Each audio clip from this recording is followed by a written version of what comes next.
Welcome to another edition of Play It Through, and this time around it's Back to the Future Part 2 and 3, the much longly anticipated Part 3 version. If you've seen my run of Part 2, you know this is one of the worst video games of all time, and it's personally my least favorite game I have ever played in my entire life. And really that came down to just the fact that this game is mind-numbingly long and just completely, utterly boring. Now the Part 3 part is, thank God, a lot shorter and a lot easier to manage. But the puzzle rooms, the item collecting rooms, are some of the hardest gameplay I've ever had to deal with. Now let's get on with the actual gameplay. Now this is right where I left off. This is the password screen where it tells you the password, how to get right to part 3. And now here we go. We have to go find Doc in the Old West. Now the gameplay for part 3 is the exact same as part 2, but thankfully, of course, there is no alternate time periods. You don't have to worry about switching time. You only have one time period to worry about. There's 10 streets to deal with each of them containing one item room. Now, thankfully, that one item room, the place where you have to put the item, is also located on the same street as where you pick it up, if that made any sense. So basically, we have an item room, and on that same street is where we have to place it. So, let's just start off with the closest one to us, head over to the right, and enter into this one. Arachnid Ambush. Now, if you're not very quick, that stupid spider will completely crush you and hit you, whatever. You also have to deal with these rocks falling on top of your head as you go around and collect the many pieces of gold in order to get the item to appear. Once the item has appeared, you pick it up, and you've completed the item room. Now, I'm going to tell you a little bit of strategy for each of the item rooms that I've been able to find out, but really, these are absolutely terrible to deal with. I'm basically just waiting and waiting and waiting here. I'm just going to stand around for a little while and wait for the blocks to fill up, and eventually they will fill up all the way to so I can jump up and get to that top floor area. Until they show up all the way, I won't be able to get up there, as I gotta also dodge random weird things that appear. If you waste too much time in a certain item room, these little white glowy balls show up and start to homing and attack you. Now we got the first item. I'm going to head over to the left. And most of the item placement rooms are for the first few streets or so, for the first like 6 or so streets, are located usually under these rocks, which I'll show you in case you didn't already see one. There we go. You jump on it twice, it breaks, and then you just hit down on the hole that's opened up, and hey look, we can leave the horseshoe there. You have to decide what item you have to place there. But like I said before, every item you find, the item placement room for it is in the same exact street. I don't know what just ran by me. It was like a weird deformed honey bear or something trying to get to me. Of course, this game has nothing to do with Back to the Future Part 3. I mean, none of the cool stuff, like, you know, like the showdown with the gunfight, or, you know, even the celebration of the clock tower, and anything else memorable you can think about from Back to the Future Part 3, which is easily the worst of the 3 films, in my opinion. Has anything to do with this game. I mean, I'm fighting skunks and random snakes and bears that look really cartoony and weird. So, I mean, it's on par with Back to the Future Part 2 that we did earlier, that I did my earlier run of the video game. But it has nothing to do with Back to the Future Part 3, the movie that this is supposed to be based off of. Now, in this part, I'm just running back and forth very quickly, making sure that the blocks don't stack up too much in order to stop me.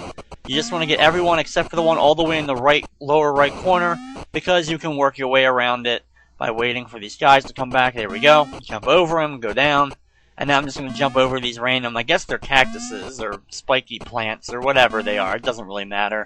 Head down, grab the last piece of gold. Now I gotta go, of course, all the way back up by jumping over the cactuses in order to get to the item located in the upper left corner.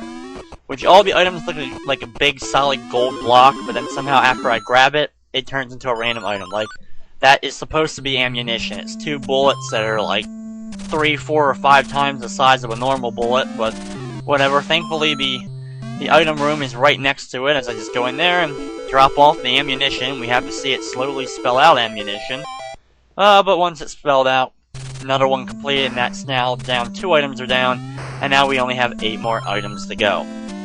Aren't we already having so much fun with this game? Yes. All I can say is, about this game is, I'm never playing it again. That should be an obvious. I'm just glad I was finally able to beat it.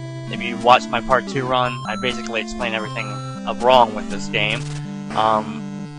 It's just LJN, Beam Software, the publisher and developer of this game, are just some of the worst in video game history, and are truly, them and THQ are the real reasons why I blame the fact that we have very bad licensed video games that come out over the years. I mean, even today, with some of the big summer blockbusters that are coming out this year, they have all of them almost, have terrible licensed games. Now, some of the licensed games are worse than others, but, I mean, none of them are that good. I mean, they're so bad that you have to actually rate them on a different scale. Like, you know how games are rated for most part on a 1 to 10 scale? Basically, for these games, for these licensed games that come out nowadays, you really have to base it on a separate 1 to 10 scale, just to base them on how bad a movie licensed game is. Like, oh look, The Incredible Hulk is like a 3. But on the 1 to 10 movie, you know, 1 to 10 movie scale game, it's actually like a 6. You know, it's above average. I guess, you know, that's really just what it comes down to, because, I mean, every licensed game is basically gonna be less than average. Just terrible games. And I just went ahead and just ranted about that because of most of the licensed movie games that I'm going to be completing during the month of July. The Back to the Future games for the NES are two of the worst. Now, in this item room, for it, you have to use the random dynamite, and you have to go ahead and do the one all the way on the left first, because if you open up the hole in that middle area and get that middle gold piece first, what happens is the blocks fill up, and I need to really get into that area later in order to complete it. Now, as you can see, I'm barely hanging onto this block on the edge here, and I really need to do that in order to be able to jump up to that block. If, unfortunately, that block landed on me, or I'm not standing on that very edge of the other block, I won't be able to jump up, and then I'm basically trapped. It comes down to broken gameplay mechanics are the only way I really can see beating them. Now, I'm sure there may be an easier way in order to complete these areas, but I just find breaking the game, or just the game already being broken enough, just exploiting weaknesses in the gameplay mechanics is the best way in order to complete some of these areas. But another item has been grabbed. I picked up an extra bonus key, which you do need in order to enter certain rooms, so you do need to still collect the keys, but thankfully I don't have to collect radioactive waste in order to time travel anymore. Thankfully they took that part out of this part, which makes sense considering in the movie they only have one time period, but you do have a separate, you know, they start off in the current and go back to the Wild West and then come back to what was the current time. Now, this isn't an item room exactly, this is just a bonus room where you collect a whole bunch of hamburgers, and by collecting a whole bunch of hamburgers, you end up getting a giant full-sized pizza. And no, I'm not kidding, yes, you get a giant pizza, but the pizza equals extra lives. So you get a whole bunch of extra lives for collecting all the hamburgers within the time limit.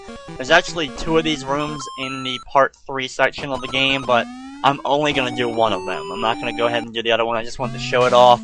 Basically, since this game isn't nearly as long as Part 2, you know, I was like, hey, why not extend the gameplay a little bit by showing one of the bonus rooms off?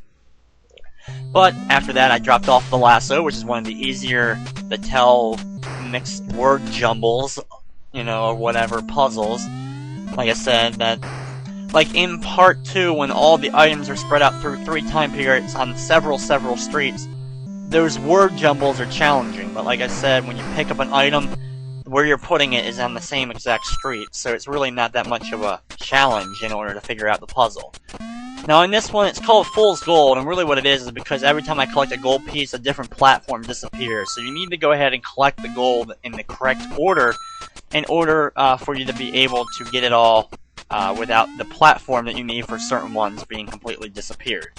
That's why I'm going from like all the way from the left to the right, and then up, and now all the way back to the left, and all the way back up. Yeah, it's a little bit confusing, but this way I found was pretty simple. And I'm going to climb up here, go over to the left, and go all the way to the top to make a long jump over to grab the item. Racks up my little score, and I got a bandana. Awesome. Nothing but stereotypical Wild West cowboy-style items. That would be nothing better for this game than to have something like that. I'm sure all those items appeared in the movie. Actually, I think they all did. All the items you get did appear at some point or another in the movie. So at least they did appear. At least that is somewhat to do with the movie. And you just gotta love the way Marty McFly looks in this game. And, you know, at least they made him look awkward in the Wild West, similar to what he did, is even though it's not quite the right color scheme that he looked like in the movie, but at least he does look kind of awkward for a random cowboy or whatever. But, whatever. There's really nothing good. What can I say positive about this game?